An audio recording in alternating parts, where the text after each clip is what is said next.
안녕하십니까. 11월 9일 밤입니다. 윤석열 검찰총장이 오늘 진천 법무연수원에 가서 차장검사들에게 강연을 했습니다. 그 내용이 또 관심을 모았죠.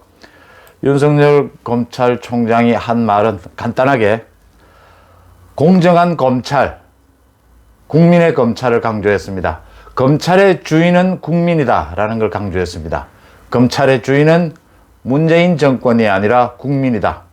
문재인 정권이 일관되게 얘기하는 것이 검찰이 선출된 권력의 통제를 받아야 된다고 했죠. 선출된 정권의 통제를 받아야 된다. 정치에. 윤석열 총장은 아니다. 국민이 검찰의 주인이다. 검찰의 중립을 다시 강조한 겁니다. 그렇기 때문에 살아있는 권력을 수사해야 한다라는 거죠. 그리고 또 오늘은 추미애 장관이 제기를 해서 이루어진 그 검찰의 특수활동비 부분, 검찰총장에게 가는 특수활동비 거기에서 10% 정도 법무부 장관이 상납을 받는데 이게 아직 남아있었던 겁니다. 이 법무부 장관에게 간 이 특수활동비가 어떻게 됐느냐, 어떻게 사용이 됐느냐를 놓고 여야 법사위원들이 모두 현장에 가서 검증을 했습니다. 결과는 정쟁만 남았습니다. 예상했던 대로. 서로 자료가 부실하다라고 했습니다. 자료 부실할 수밖에요. 이거 기밀수사에 관련된 기밀수사나 정보 첩보 수집에 사용되는 특수활동비인데 그 뭐 자료를 알아도 낼 수가 없죠. 그 과정은.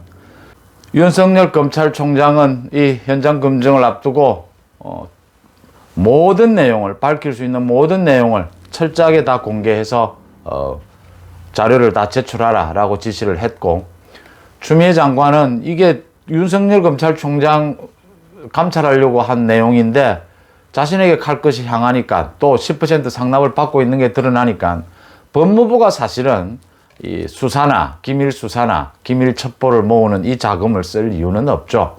근데 관례적으로 10% 상납을 받고 있었는데 자신은 그것을 쓴 적이 없다라고 했습니다.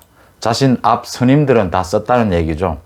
자신은 쓴 적이 없다고 했는데 이것도 검증을 좀 해봐야 됩니다. 좀 자세하게. 몇 년 전에 우리가 특수활동비, 국정원, 청와대 특수활동비가 크게 문제가 됐었죠. 그 이후에 특수활동비를 개인적으로 어떻게 쓴다든지 이런 건 상상하기 힘듭니다. 뭐 법무부 장관이나 검찰총장이나 모두 규정에 정해진 대로 이렇게 사용하게 됐을 텐데요. 개인이 사용했다라는 건 아니고요. 지금 문제는 뭐 윤석열 검찰총장에 관계되는 부분은 윤석열 총장이 모든 것을 다 공개해라 할 수 있는 건 했으니까 뭐 다 공개가 될 테고요. 됐고요. 그거 다른 건 이제 기밀 사항인 거죠. 법무부 장관이 검찰 이 특수활동비를 10% 상납받고 있는 부분, 이 관례적으로 이 부분에 대해서는 한번 뭐 이 괜히 정쟁만 불러일으키고 아무 뭐 내용도 없을 뻔히 보이는 이것을 한 김에 이 부분은 고쳐야 된다. 이 부분은 정확하게 점검을 해서 고쳐야 된다. 특히 그 중에 법무부 장관 이름으로 일선 검사들, 부장 검사들에게도 이 수사비가 내려갔다는 것 아닙니까? 검찰총장을 통해서 내려가면 특수활동비가 배정이 되면 될 일을 뭐 때문에 법무부 장관이 10% 상납을 받아서 내리는지 이 부분요. 그 다음 추미애가 또 국회에서 이야기했죠. 중앙지검은 이 특수활동비를 제대로 받지를 못해서 수사에 어려움을 겪고 있다. 아니라는 게 드러났죠. 중앙지검이 전국에서 가장 많이 받고 있다는 게 드러났습니다. 추미애는 국회에서 사실은 실없는 소리, 거짓말, 법무부 장관의 체면이 땅에 떨어지는 행동을 했죠. 이 건으로. 자, 그러면 추미애는 왜 이런 행동을 했을까요? 이 뻔하게 여야 정쟁, 여야가 서로 법무부 장관이 자료 제출을 안 했다, 검찰총장이 제대로 된 자료 제출을 안 했다, 이렇게 서로 공격만 하고 뭐 별로 해결될 것도 없습니다. 해결될 것 단 있다면 말씀드린 대로 법무부 장관이 검찰의 특수활동비를 10% 상납받아서 사용하고 있는 이 부분은 이번에 한번 점검해서 고쳐져야 될 대목이고요. 추미애 장관은 왜 이런 일을 했을까요?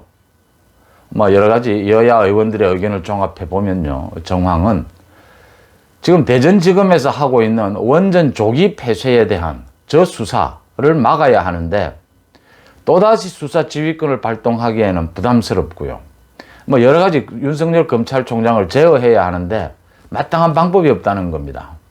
그러니까 추미애 장관이 뭐 이런 건까지 들고 나왔고, 민주당 의원들은 이제 노골적으로 윤석열 검찰총장을 보고 뭐 스스로 옷을 벗어라, 정치를 해라, 이런 말들을 하고 있습니다. 근데 뭐 그런 말 한다고 해서 윤 총장이 옷을 벗을 사람도 아니고요. 옷을 벗을 거면 진작에 벗었죠. 문제는 그 원전 조기 폐쇄에 대한 그 경제성 평가를 고의적으로 잘못한 부분, 그 다음 감사원의 감사를 조직적으로 저항한 부분, 이 두 부분에 대한 수사를 하게 되면 청와대에 대한 수사가 불가피하다는 겁니다. 산업자원부 장관과 간부들이 도대체 무슨 배짱으로 이 원전 조기 폐쇄에 대한 경제성 평가를 자기 마음대로 3번씩이나 용역을 주고도 경제성이 있는 걸로 나왔지 않습니까? 그런데도 폐쇄하는 쪽으로 결정을 했다는 것. 산업자원부 장관과 차관이 그렇게 세지 않습니다. 이 수십조 원의 효과, 가치가 있는, 뭐 얼마가 가치가 있을지 뭐 정말 짐작이 안 되는 이런 일을 산자부 장관이나 그 간부들이 결정할 수 없다는 거죠. 그러면 어떻게 결정되었는지를 따라 들어가면 거긴 청와대가 나올 수밖에 없다.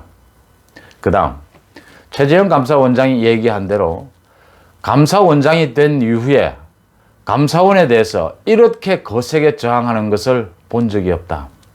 아니, 감사원 생긴 이후에 잘 없는 일인지도 모릅니다. 왜냐하면요, 400건이 넘는 자료를 조직적으로 폐기하고 그 감사원의 감사에 이 은폐와 거짓말과 위조로 이렇게 일관할 수 있는 건요, 공무원이 정말 믿을 구석이 없으면 할 수 없는 일입니다. 그 믿을 구석은 어디겠습니까? 청와대입니다. 지금 여야 정치권의 분위기는 이 원전 조기 폐쇄에 대한 이 수사를 어떻게 해야 되느냐, 여당으로서는 이걸 어떻게든지 막아야 되고, 야당으로서는 정말 이거는 한번 감사원에서도 충분히 지적을 했고 방대한 감사 자료가 나와 있고 이건 정말 검찰 수사를 통해서 밝혀내야 될 부분인데, 이 부분을 놓고 추미애가 고민하다가 이런 이걸 똥볼 찼다 그러죠. 오히려 자기가 자승자박, 자기가 자기 목을 조르는 일을 했는데 이렇게 할 정도로 다급해졌다는 이야기입니다. 추미애가 또 다른 카드를 내놓을 거라는 얘기입니다. 이 얘기는 지금 청와대로 그 수사에 가는 것을 막아야 하거든요. 그런데 그 사건의 내용상 두 가지, 원전 조기 폐쇄, 경제성 조작, 그 다음에 감사원 저항, 이 두 부분은 청와대가 아니면 답이 나오지를 않는다라는 게 상식적인 거기 때문입니다. 한번 지켜봐야 될 대목입니다. 윤석열 총장이 다시 오늘 말은 무난했지만 사실은 뼈가 있는 말이었죠. 검찰은 문재인 정권의 검찰이 아니고 국민의 검찰이다. 여기서 마치겠습니다. 고맙습니다.